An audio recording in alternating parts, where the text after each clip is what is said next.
गर्मियों की एक चांदनी रात थी। एक सुनसान सड़क पर एक हमला औरत थकी हारी बैठी थी।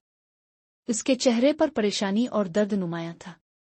न कोई सवारी, न मदद का कोई आसरा। इसी वक्त 3 दोस्त अली, बिलाल और साद वहां से मोटरसाइकिल पर गुजर रहे थे। अली की नजर अचानक इस औरत पर पड़ी। इसने फौरन बाइक रोकी और कहा, यार वो खातून ठीक नहीं लग रही। तीनों दोस्त उसके पास गए। अली ने पूछा, बाजी सब खैरियत है? खातून ने कमजोर आवाज में जवाब दिया, मैं हामिला हूं, अस्पताल जा रही थी कि मेरी गाड़ी खराब हो गई। न पैसे हैं, न फोन काम कर रहा है। बिलाल ने फौरन पानी की बोतल निकाल कर दी। साद ने अपना रुमाल उसके माथे पर रखा और अली ने इमरजेंसी हेल्पलाइन पर कॉल की। लेकिन करीबी अस्पताल काफी दूर था और एम्बुलेंस आने में वक्त लगता।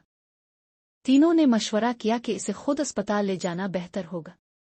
अली ने एहतियात से खातून को मोटरसाइकिल पर बिठाया। साद और बिलाल ने सड़क खाली करवाई और तीनों ने बड़ी एहतियात से सफर शुरू किया। काफी देर के बाद वो एक छोटे क्लिनिक पहुंचे। डॉक्टर ने फौरी मुआयना किया और कहा, अगर आप चंद मिनट और लेट हो जाते तो मां और बच्ची दोनों की जान को खतरा था।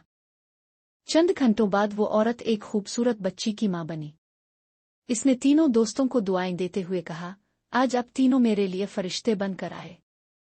अली, बिलाल और साद ने एक दूसरे की तरफ देखा और मुस्करा दिए। आज इन्होंने सीखा था कि इंसानियत से बड़ा कोई मजहब, कोई फिरका नहीं होता।